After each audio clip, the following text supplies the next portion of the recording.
السلام علیکم میری پیاری بہنوں اور میرے پیارے بچوں۔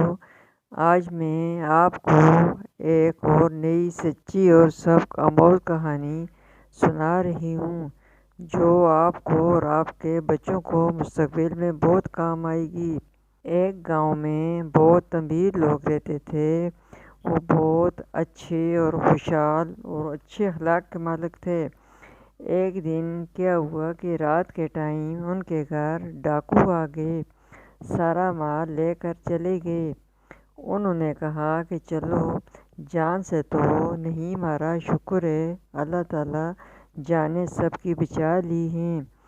دن گزرتے رہے، پھر وہ اپنی محنت کرتے، ان کے حالات پھر ٹھیک ہو گئے۔ کرتے کرتے کہ 1 سال کے بعد پھر وہی ڈاکا ان پر آن پڑا، پھر وہ اسی طرح سب کچھ لے گئے۔ وہ بہت پریشان ہوئے، مگر وہ کیا کر سکتے تھے۔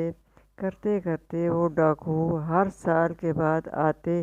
6 بار ان ڈاکو نے ایسا ہی کیا، سب مال لے کر چلے جاتے۔ پھر کیا ہوا کہ جب 7ویں بار ڈاکو آئے تو ان ڈاکوؤں کے دل میں خیال آیا۔ آپس میں وہ ڈاکو باتیں کرتے ہیں کہ دیکھو، ہم 7ویں بار ڈاکہ لے کر آتے ہیں ان لوگوں پر، مگر ہمیشہ ان کے گھر کا چراغ لائٹ چلتی ہے، مگر ہمارے گھر کی لائٹ کبھی بھی نہیں ہوتی، ہم ہمیشہ اندھیرے میں ہوتے ہیں۔ اس طرح ہر بار ہم ڈاکہ نہیں مارتے، بلکہ ان لوگوں سے مل کر جاتے ہیں اور ان کو تسلی دے کر اور معافی بھی مانگتے ہیں کہ ہم آئندہ کبھی بھی ڈاکہ نہیں لے کر آئیں گے۔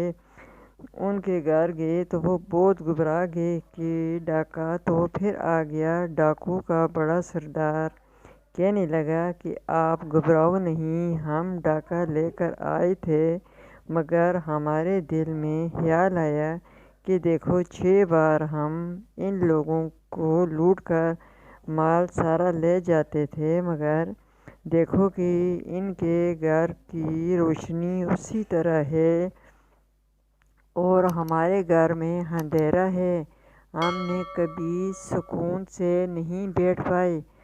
آج سے ہم توبہ کرتے ہیں کہ آئندہ کسی کے اوپر ڈاکہ نہیں لے کر جاتے، اپنی نماز پڑھیں گے اور اپنی محنت سے کام کریں گے۔ بڑے سردار نے کہا، اپنے ساتھیوں کو اور ان گھر والوں سے معافی مانگی اور ان کو بتایا کہ ہمارے لیے دعا کریں کہ اس ذلت سے ہمیں پناہ ملے۔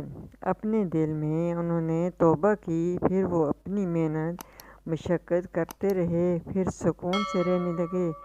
جو بندہ کسی دوسرے کو تکلیف دکھ دیتا ہے تو وہ بھی سکون سے نہیں رہتا۔ سب کو ایسا اچھا سوچنا چاہیے۔ اچھا بچوں، یہ کہانی ختم ہوئی، انشاءاللہ پھر ملتے ہیں ایک اور نئی کہانی کے ساتھ۔ تب تک کے لیے اللہ حافظ۔ اگر آپ کو یہ سٹوری اچھی لگی ہے تو لائک اور سبسکرائب کریں اور شیئر کریں اور بیل آئیکن کو پریس کرنا مت بھولیے گا۔ شکریہ۔